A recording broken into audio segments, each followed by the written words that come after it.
what's up, everybody? I'm behind the scenes today. Evan J. Thomas here with Better Listen Up with Evan J. Thomas Show. I'm here with the band A Lot. We're in their studio. And I'm going to start left to right and have the guys introduce themselves. So let's go. Zach Slade. Right there. There we go. Oh, me? Yes, sir. Oh, Who the fuck? Yeah, left to right. My Jeez Louise. I'm Eddie Royal. Yeah. Nichols. Tommy Vile. Wait, what? Sorry, Tommy Vile. Tommy Vile. Yes, sir. Alright, so you have stage names. Of course, yeah. No? Okay, see, I wasn't expecting the stage name shit coming up while we were shooting the shit here. So we're out here in West Dundee, your little studio home. Pretty sweet little joint here. You got, some pretty cool shit. Thank you. As you can see in the background. So you guys have been playing a local venue literally right down the street, right across the street. It's called Rock House. How have you guys enjoyed playing in front of just people there, more local people, your fans? I'm going to start with Nick. Let's go with, what are you seeing, how the people are taking to you, what you're doing? I mean, I can tell you right off the bat, there's nothing more intoxicating and addicting than just playing in front of a crowd of any people. But, I mean, we play mostly original stuff. Recently we sprinkled in more covers just to keep the crowd engaged, all that stuff. Seeing people react is like the best thing I can ever describe. Especially for our originals. Like, example, last show when we started playing Certified, it's our closer song, everybody rushing to the front of the stage and starting to scream Certified with us was just the best feeling. See, and that's a song that anybody can get into because it's easy lyrics to kind of go with. And not only that, but then you have both of you guys and everybody else kind of get the crowd involved too, which always helps. So one thing I noticed with you guys, pretty young group outside him over here. Thank you. Your influences, and I'm not going to ask you the stupid normal influence question, but you're wearing a Def Leppard shirt. What's the shirt you got on right now? Walmart. It's a Walmart shirt. Okay, but it's like an eagle. So I'm going to go with, you have very 80s influential sound. You play a lot of 80s cover song. What got you into this genre? I'm going to go with Owen on this one because I figure you're the front man. Yeah. I'm sorry. What was your stage name? Tommy. Okay, Tommy. Tommy Vile. Vile. Yep. Okay. So for me, I guess what got me into it was when I started, I learned how to play the drums first. I was a drummer for about 9 years. And I started on older stuff, Beatles, Green Day too, but mostly because it was simplistic. But as I kind of learned the drums more and more, my taste got heavier and heavier. And it went from like Lynyrd Skynyrd, Boston, stuff like that, into more Green Day. Green Day turned to like Chop Suey was one of the first songs I ever learned all the way through. So System of a Down. Right. And it was, okay, this is awesome. And then I kind of, in between that, I met Nick. And he kind of showed me more of like Bon Jovi. It's one of his mom's favorite bands. And I was like, oh, I know Living on a Prayer. Everyone knows that fucking song. And slowly it just kept trickling in more and more. Then I started collecting vinyl.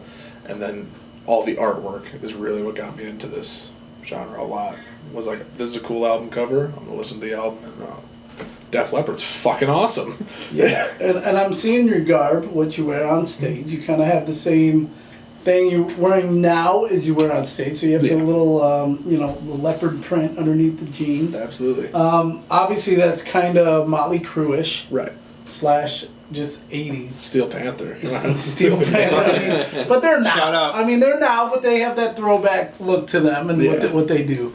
So when you come out on stage, you have a presence that is different from a lot of frontmen. Where did you come up with, how you react to the crowd? Like how you introduce yourself? How do you interact? Where did that all come from? It was a lot of studying. I would take the people I enjoyed and I'd watch a lot of their live stuff, say, okay, I really liked what they did here. What did they do that got my attention? What did they do that, what was it that drew me to it? So in terms of my stage presence and persona per se, I draw a lot from like David Lee Roth with the high kicks and all that bullshit. Axl Rose and some of his movement, and just a lot of Ronnie Van Zant, actually, from Leonard Skinner. I was a huge Skinner fan for a bunch of years. And that led kind of how he had a really interesting way of moving about the stage where he never had to rush himself. He never had to do anything. He was very simplistic. He would carry his mic stand and that was it. And he would just kind of saunter around. Mm-hmm. And so even though that sounds opposite to what I do, that's the reason I carry my entire mic stand, for instance, is it just feels more present. It feels more comfortable to me. Okay. One thing I noticed with you on stage too, have you ever thought about using a hair tie? Because you're always playing with your hair. So it's just natural. I get amazing photos of you just kind of flipping your hair about. And if you were to see it's a me real now, live L'Oreal ad right here. It is. It literally is. He has it flipping, flop to one side. He'll lean and then he'll kind of flip it over and then kind of go from there. So I'm going to go with the drummer right now. You're a little bit older than these gentlemen here. So talking about, the music that they're playing now, how does this resonate for you in terms of what you've known over the years? Well, I'm a jazz fusion guy at the end of the day, so this music is my roots. My father was a professional musician for 15 years. In fact, this shirt is one of the albums that he made. It's Ivory Tiger's Metal Mountain. Anybody that grew up in this area in the fucking 80s probably heard of Kenny Ike. He's a phenomenal musician. Shout out my dad. But it was basically bringing things out to my roots. When I first came here and I saw how serious these guys were, it was very easy for me to make it happen because I am an older man. I have a kid. I have a family. It's hard for me, just to be like, I'm going to dedicate time to something unless it's absolutely serious. So when I did come here and saw how everything was, it was very easy. So when I started thinking of, it's Motley Crue, Poison, all these bands, and then hearing their music, and they actually have a plethora of originals, it made it easy because I like playing covers. Everybody does. But at the end of the day, I want an identity. I want people to know who we are, and that comes from having an original set list. And it was just, I'd honestly, I'd kill myself if I was in a fucking cover band. A tribute band, cover band, I don't care what you want to call it. It just, like, when I see these guys up there, I'm like, be your own person. You spent all this time learning an instrument. Yes, it's nice to be like, an ode to Poison, ode to Motley Crue, but the biggest thing in the world is, like, being able to have a voice, and you're basically pretending to be someone else. You're doing lifelong impressions. That's exactly what it is. And I was just like, I've always said that about cover music too. Like, I love it. I love hearing it here and there, but it has to be in moderation. Exactly. You guys do it perfectly. You guys do like 3 or 4 in a show out of 10 songs, 12 songs. Yeah, that was our set list from the last show that you came to. So I'm gonna go look. I'm gonna zoom in over here. Actually, look at that. I can move the fucking camera. I didn't realize that. So there's a set Most of list those there. are originals. On our album, this current album, we did 2 covers, 8 originals, 10 tracks total, and we wanted to try and do it where if we were going to do a cover, we were doing it more stylized to us. So we did a cover of Ain't No Rest for the Wicked, and that actually stemmed from just us 3 hanging out at my house, fucking around on a piano, and he started playing it on the acoustic, and I was okay, let's play that. Went downstairs and recorded it. Yeah, and I looked at him and I said, we have a studio in the basement. We could just go record this cover. And So you just mentioned you have an album coming out tomorrow, August 8th. That's correct. Unfortunately, this video probably won't be out till a day or so after that. I'm going to try to get it out tomorrow. What can Let's see you what get we can to? do. What can Time you do? constraint. This is super last second. If we can make this happen where this can be out by the 8th, do it. I'm going to go to Nick. I forgot your stage name. Nichols. See, this is what happens when you give me stage names after I thought that was the whole thing. Yeah. Holy shit. So My real anyway, name's lame as fuck. Honestly, that is the hardest part. By far, you were asking him about what it's like performing in a local venue. That is by far the hardest part because our most consistent audience is our friends and family. Yeah. So when we come out and say, like, I'm Tommy Vile, this is Nichols, that's Zach Slater, this is Eddie Royal, right? That's the hardest part because then we meet up with them and they're like, so Tommy Vile, huh? Like they're concerned. Right. My grandpa just calls me Tommy Boy now anytime he sees Your me. mom hates your stage name. She hates it because it's my... I believe it. Well, it stems from my last name. But my name's Owen Thomas. My last name, Thomas, okay, Tommy. There we go. But my parents got divorced, so my mom fucking hates that I go by Tommy. But I told him, like, it's too sick. I can't get rid of it. It does have a good ring to it, Tommy. Yeah, It does. It does. It sounds good. And I always thought if I were to come up with my own stage name, what it be? And back in the day when I was a little douchebag, well, I still kind of am. I'm older than that. It used to be Rick Nasty. I can't really. That's awesome, though. I mean, Rick Nasty's just badass to begin That with, sounds but like it's you're- like I'm changing your contact. you can't. Well, the funny thing, it could be Dick Nasty. That was the other one. I didn't want to go that route because my grandpa's real name is Richard, so he would be Dick. Yeah. And I didn't want to be Dick Nasty. I want to be Rick Nasty because I could utilize I mean, that. it sounds like you're DJing late night radio with that. Yeah. See, it's Hello, like this Rick Nasty on the radio. DJ Rick Yeah. Nasty. I mean, maybe, hey, that's It maybe where I fits. can go. So let's go back to where we were just talking about the album. I want Yeah. Nichols. There you go. The name. I got it right? Yep, Nicholas. All right. like So the this coin. new album's coming out tomorrow on the 8th. Tell me a little bit about what you put into it and what you guys put into it as a whole. It's a stressful story. So we started recording it originally just about a year ago now. Like from the first recording session. The first session we did was about 14 hours.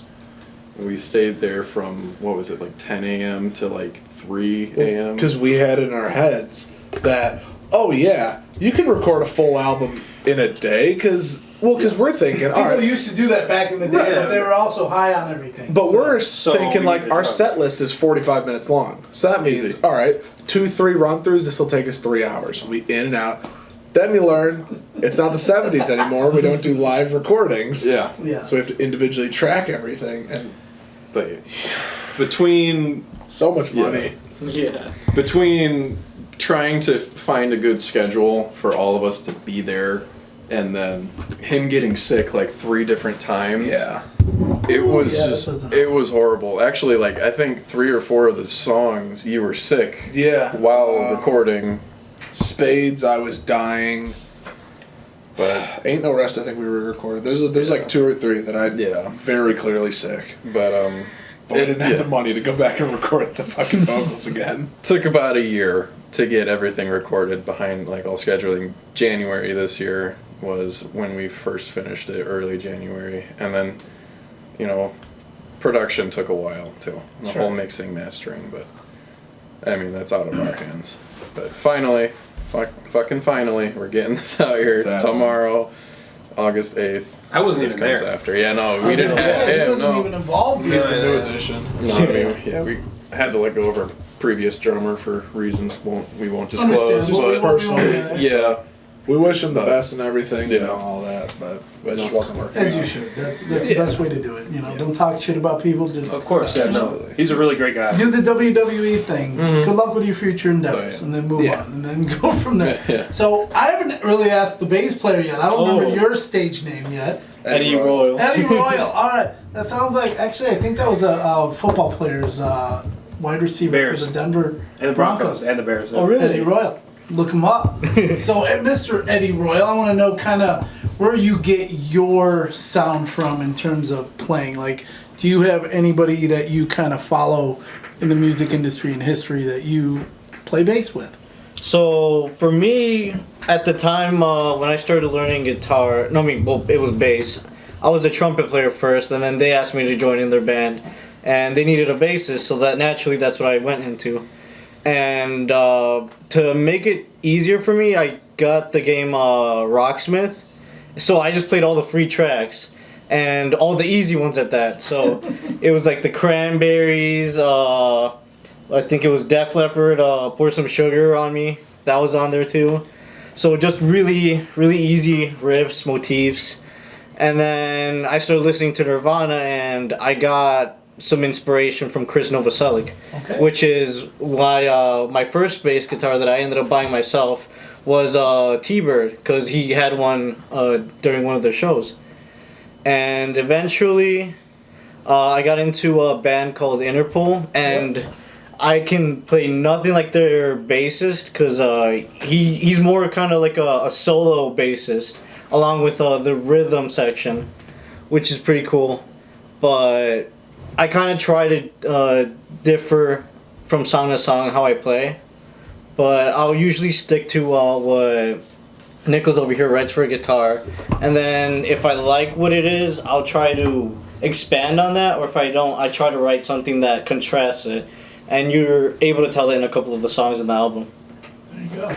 Well, that's always great to hear that you have the different influences, especially like the 90s genre. You have, like you said, Nirvana, Chris Novoselic. Just don't throw your bass in the air and Hit yourself in the head, yeah. No, I'm too short Exactly. for that. Don't do that. Actually, you're not. Because I'm short too, but I could possibly do that. I'm just saying.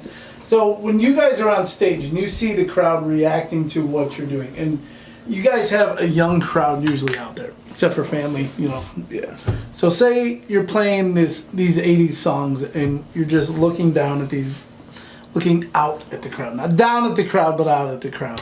And you see them reacting. How does that feel? I'm going to go to Mr. Nichols and see how does it feel? Because I noticed since the first time I saw you guys play last year to the last time I saw you a couple weeks ago, your demeanor on stage has changed a little bit. You seem a little more excited, a little more happy, a little more smiley, and a little more engaged. Mm-hmm. Is that something you learn or something you kind of create on your own? I mean, obviously, the first show we played, we were very, very new to what we were doing. So there was obviously some nerves there. Sure. But I mean, like I said before, there's nothing more intoxicating to being on stage and having a crowd react. I mean, as far as my whole attitude changing, it's just mostly being more comfortable. Also, you know, this kind of genre and stuff, it's mostly about the showmanship. I mean, obviously, good guitar, good vocals, drums, all that stuff. It's all very important, having a nice, good groove. But at the end of the day, we're trying to put on shows, trying to be entertaining, all that stuff.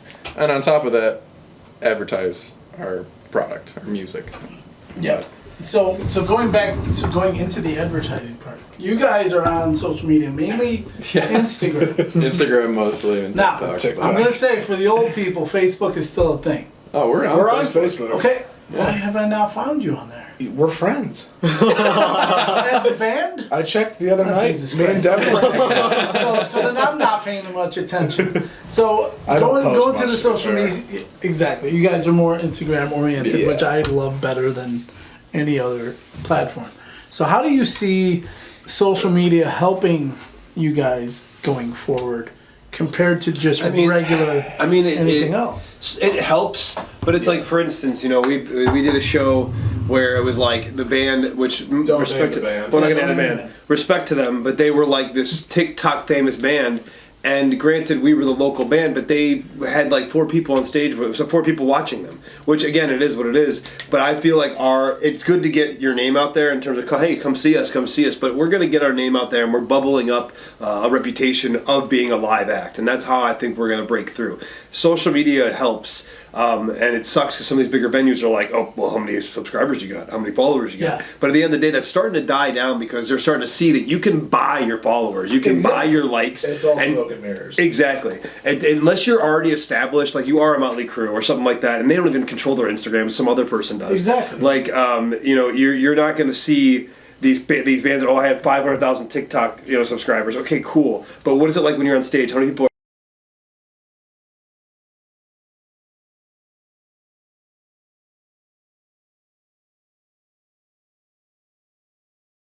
are there seeing you? I'd rather see a video of us doing a live show with 70, 80, 100 people watching us and then putting that out on TikTok and so people can see that than being like, oh, here's our goofy little video. You know what I mean? Well, and even in releasing our singles, we've released 2 singles. The first song off the album, Heartbeat, and then Blackjack Baby, which is the title track. Even in that, the number of countries that we're in is astronomical. So our numbers look good for a beginner band. Considering we've released 2 tracks, it looks pretty good. But if we were to present that to a show and be like, look, we have 1,200 streams on Heartbeat, that doesn't mean we're expecting 1,200 people to show up because they're all over the place. Correct. How easy is it to fucking click follow? Super simple. How easy is it to go, oh, you know, there's this local band playing tonight. Let's go spend $30 and go see them. Most people aren't going to want to do that unless you have a real following. I think our main draw is in person, is that live show element. Because like he was saying, we really try to give like a headliner experience even if we're in the opener slot, you know. And there's a community here. Like you see when we go out and play, there's people that are in this community, especially in this area, that are very receptive and tell us all sorts of stuff. And you know, that's where you build your core, learning how to dominate from within. Like I would love to go play a million shows in Chicago, but at the end of the day, if you can nail McHenry County, Lake County, give people a reason to want to even go out to the city, then you'll have something. I've been in bands my entire life, and that's where I've seen it. Anytime I was in a band, like, let's go to the city and play, and we're playing in front of people that have no idea who the hell we are. You get a good crowd, experience, but it's not the same as when we play in front of all these people that know us and are not even just happy because we're related to them, but also happy that we kick ass at what we do. Well, and it's just really amazing to like have such a tight knit community to be able to almost lean on in a sense. Because we really appreciate every single person. How many bands were at the last gig? Three bands? Three. And you was? Yeah. Yeah. And we have the advantage, like you said, of being the local people. So people around the area know us, but it really is nice to be able to lean on that crowd and know that they're going to be there. Not always, because how many times can you come see the same show? But that's why in our last show we tried to add more covers, tried to change it up a little bit so that, when my mom, your mom, and your mom come out, they're not seeing the exact same show they've seen 3 other times. So that's what I was just going to get into. So when you come to a show to see The Lot, and to follow you guys on social media, it's The Lot.23. Correct. On Facebook, it's something different because they wouldn't let us have that. So on Instagram, it's Lot.23. So check them out there. What I see with shows, I see a lot of bands playing for like 2 or 3 straight years, doing the exact same set, doing the exact same show, especially local bands. They also don't like to, and this is where you guys are now starting to move a little bit around, to kind of broaden your horizons and go elsewhere outside of your comfort zone. Play in front of bands, play in front of bands you don't know who they are. That's where you're going to grow. So that's kind of what I see in what I do in the music industry. So just, little advice there on that is just kind of keep your mind open on moving around, even maybe doing an Indiana show or Wisconsin show. Would love to. Yeah. I really want to see people It'll that happen. don't know. Well, because, like you were saying, we're playing for younger audiences. Yeah. And most younger people don't listen to the stuff that we're playing. They don't listen to the stuff that we listen to even. And I think what it is that could draw that crowd, that helps keep that there, is that no one does it. No one who's super popular is doing that. Something as simple as a guitar solo has been pretty much completely lost. And so when you hear it or you see it on YouTube or TikTok or Instagram, it's like, oh, that's cool. Don't really care. Because you know that they've tried it 13 times before they got the perfect take doing some ridiculous run. But when you see Nichols up there live, right in front of you, 5 feet away, you can't say that it's bullshit. You know it's real, and there's something impressive about that I think people connect with, no matter what age you are. And also, this music is like coming back. Like I've seen bands. I send you guys all the I was time. going to say. These bands are like coming. Like there's a couple bands that are in the Midwest. There's a couple bands that are in the East Coast. I'm not going to name names again for obvious reasons, but like this genre is coming back. People want to see this stuff. People want a return to like realism in music. It's so fake and synthetic now, especially in your pop country, your pop music, rap. Literally, it's like there's nothing. Even like I said, pop country. There's nothing real about it. It's very synthetic. They have a formula and that's it. Whereas like this music it brings you back to like a time when things were more analog and things had balls. That's what it really is. You know what I mean? So interesting you say that. I listen to Sirius XM Octane a lot. That's my genre of music. It's more newer, kind of new metal-ish. I'll throw bands out there. I'll say Motionless in White, Falling in Reverse, bands like that. Ice Nine Kills. They have a formula on their music. If you listen to this station, all the bands have the same sound almost all the way through. They have the same breakdown in almost the same spot. I kind of see, and then there's bands like Sleep Token who changed the game a little bit, and all of a sudden everybody loses their shit and they're like, oh, this isn't real rock, this isn't real metal. But they're changing it up. It's not what you're used to because it's not the same for, refurbished bullshit. Right. You guys are kind of doing the same thing with an older genre, bringing it back, doing it like you said, the analog way, not the new way where everything's. I'm not gonna hate on backtracks because I love it when you can do it, but the non-backtrack bands are kind of more to the forefront on things now too. Anybody else want to pipe in on that?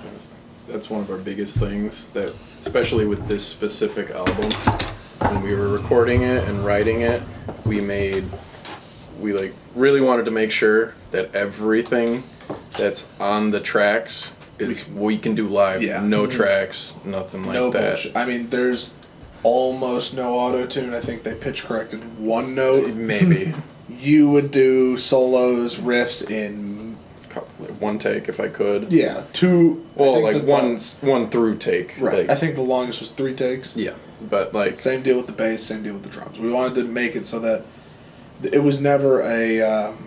it was never like It was Fake never. sound, never Well, it was podcast. never a living on the prayer. Where I love Bon Jovi. I love Bon Jovi, and I respect him. But even he's admitted he would kill himself about the fucking key change. If he could go back in time, that's the one thing he would change. And it's just because it's when you're doing it that often for that many years, it wears you down, and you just cannot reproduce that every time. And so that was like that's a really big thing that we fight for is we make sure that we can do everything we can do on the album. We hear on the recordings, we can do live, if not better, because we're running around, jumping around, having a good time. You know. So let's move forward into what do you guys have after this album coming out? Obviously tomorrow. What's the name of the album? Blackjack Baby. Blackjack Baby. And you can find that all over every streaming service. Major, yeah. All It's the on like iHeart Radio, and, like, Spotify, Apple, like YouTube, all the goofy Well, ones. hopefully Pandora. somebody will send me some MP3s on Badass Radio Network Yeah. so I can play some shit on my radio station. I've got them. Oh, I I'll think we send should them do over. that. Send them over Yeah. with some artwork, and then We that got way some I can put it CDs. on. Get some CDs, and then Eight-track. so that's coming out tomorrow. Yep. For the rest of the year. So this is the rest of 2025. What do you guys have coming up? Like anybody want to? Do we say the name of the next album?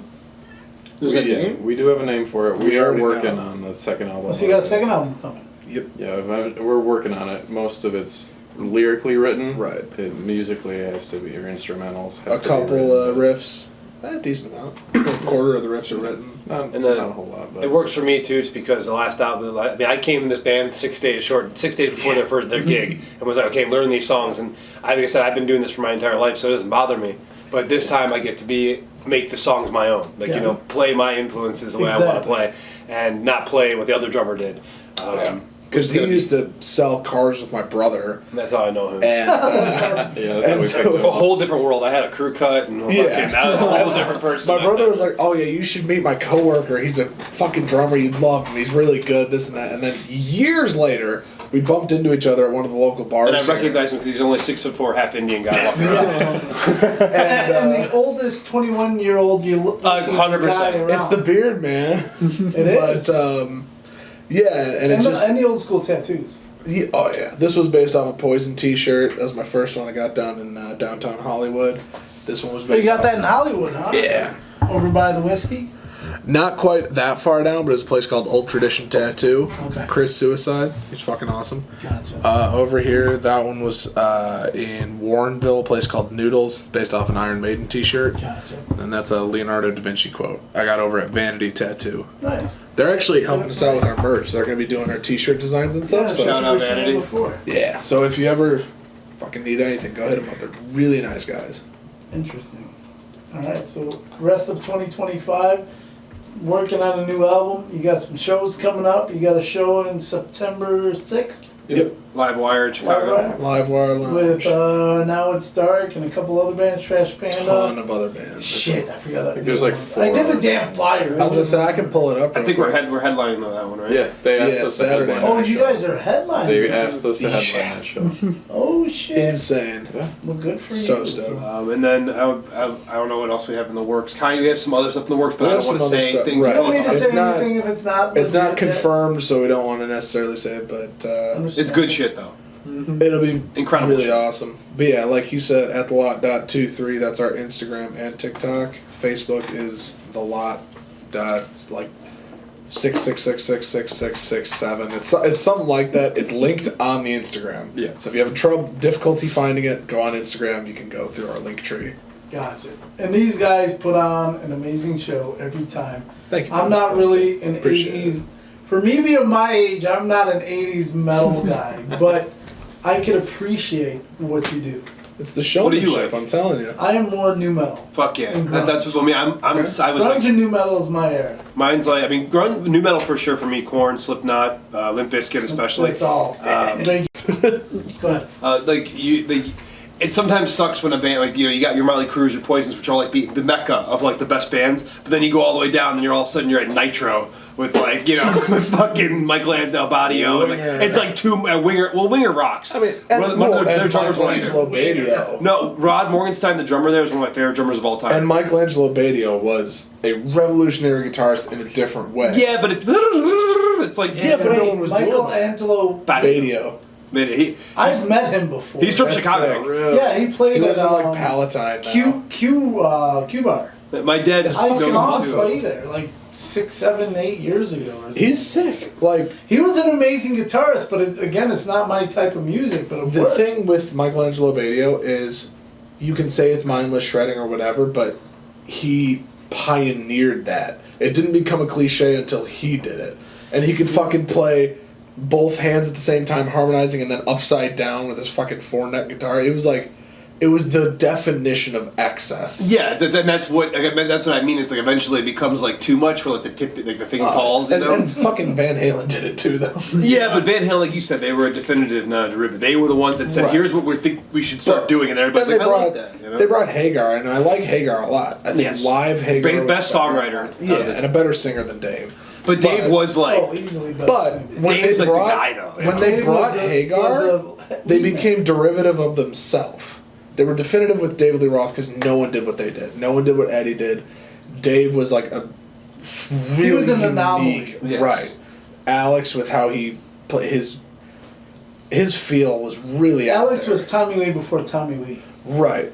Very heavy-handed, he was very laid back. He wasn't like most rock drummers where they're right in the pocket. He was kind of laid back a little more. Michael Anthony is one of the greatest bassists ever. and 'cause honestly, he's just right vocals, there. his harmonies, their harmonizing vocals are some of the That was best the of all secret to time. Van Halen. Yes. Without it, it would just... Without that high pitch, It would still be good, but it wouldn't be Van Halen. 100%. So was it Michael Anthony that did the harmonizing? Well, it was Yes. a mixture of him and Eddie, He did all the top harmonies. but all the real high pitching, like all that shit's all him. Yeah. So In like, fact, a lot of the songwriting, if you I'm listen trying to to like, remember seeing like stuff live. Because Yeah. I got to see them live with Lee Roth in 2007. 2015. No, it wasn't 15. That was like the second revival when Was David it Lee Roth had 15? the Yeah, it blues was guy. 15. Because Wolfgang was the bass yeah. player. Ugh. I know. But you know what? Wolfgang is a phenomenal musician. He's not a part of Van Halen. Yeah, I know. Well, I mean, it's also just kind of Daddy helped him. I mean, Well, obviously, Yeah. it's Yeah. nepotism It's just- to its core. It was just depressing because like I said, he's phenomenal. He's a really good multi-instrumentalist. He's a phenomenal drummer, bassist, singer, He does it all. guitarist. Yeah, and I just saw him on the Billy Corgan podcast. yeah. another guy, Billy Corgan, local guy. Oh yeah. Glendale Heights, where I grew up. Well, honestly, you guys are probably around the same age then, huh? He's 8 years older than me, so he's a little bit older. Well, sorry, I'm trying to do It's okay. but I'm saying, like, you guys, I mean, you probably. He's 58 or 56, something like that. But yeah, God. but he went to the same high school as my buddy's sister, Nice. Lombard North. So, yeah. That's what I always tell these guys. You know, when we first started, like when I first started with them, it was like, why not us? All these people are from here. It starts with just a really good show, and then moving on from there. You know. So throwing down some old school names: Disturbed from here, Yep. Soil from here, REO Speedwagon. Jesus Christ, Cheap Trick. Cheap Trick, Chevelle from Yeah. Chicago. up north a little bit. Yeah, Cheap Trick definitely. But those are the ones I knew because I grew up going to their shows for Soil, Disturbed, Chevelle, before even Primus. Journey's keyboardist, the original. I don't know who that is. We're going back hardcore. Well, there, the you know? only reason I know is because I met him. I used to work with his Fall brother-in-law. Boys from here. Fall Out Fall Out Boy. Boy. Smoking Popes is another band. Oh, there's a whole. I mean, you can name drop. Well, we're in Illinois. I mean, Chicago for sure, but it's just Exactly. it's crazy, and I always think, you know, another thing is just like, you know, it just takes a couple good songs, and then all of a sudden you are the people. Well, look you at- are the man. Look, you know? Bon Jovi built his whole career off of Runaway. That was the only song he had until he had major label backing. Then he wrote his entire first album. That's insane. I mean, It's crazy how it works. The Beatles- Back in the day, it was a little different than it is Oh, now. yeah, because yeah. now it's so. it's a wild watered down. landscape. It's insane because the modern day equivalent of getting signed is if you're social media famous, then you just get more money to keep doing exactly what you're doing, but at a higher quality. Correct. It's not, all right, we're going to take you into a studio and then push your album. It's, all right, your TikToks do really fucking well. You get a lot of sponsorships. Here's a really nice camera. Here's some really nice mics. Now keep doing exactly what you're doing. It's totally different. That's the way to do it. And it seems like independent is the way to do it nowadays. People aren't trying to get that big record deal because, I mean, Right. not to say, I'm not trying to talk crap, but it's a lot of. You're exactly right. People realize record companies can be the devil out of them. How many people Oh, get fucked all the absolutely. time, you know? And like it's easier, like he said, to just have a really good presence, someone to notice you and fuel it, than it is to probably go sign a record. And I don't remember, you ever heard of the band Anvil? They're like a good Oh, yeah. band. I know. Well, the guy I remember specifically him saying, and I'm going to be butchering his quote, but he said, "It is better to own and sell 20,000 of your own copies of a song than to sell 5 million with a record company." So You're right. Because they own more than like 85% of what you have. Plus, they own your music. So, all right. Anything else we want to promote before we finish this out? Obviously, the album tomorrow. Was it Blackjack Baby. Baby? Blackjack. Blackjack Baby. And physical albums, website. Where can we go We're, besides the No TikTok? website yet. We do plan on burning some CDs. Possibly Old school. printing vinyls. Yeah. that's up in the air. That I don't. A Yeah. lot more Yeah. expensive than I thought it would be. But. Yeah. Yeah, which I didn't expect that either when I saw it. No, mostly just digital. And it's all Spotify, Apple Music, YouTube Music. So Blackjack Baby coming out tomorrow, August 8th. Find the guys, the lot, .23 on Instagram, TikTok, and then whatever the fuck it is on Facebook. It's something. If you It's just look there. up, yeah, and if you just look up Blackjack Baby, we're the first result on Spotify. See, that's how you do it, man. Apparently, no one else has a song called Blackjack That's Baby. fucking amazing. Finally, Good good song original. Well, gentlemen, thank you for joining me Thank you. today Thank you so much. on the Thank Better you so Listen Up with much. Evan J. Thomas show. Check these guys out. They are amazing. I've been to at least, 3-4 shows Yeah. now? Something At least like that. 3. All right. Thank you very much. Thank you. Rock on. Dude. I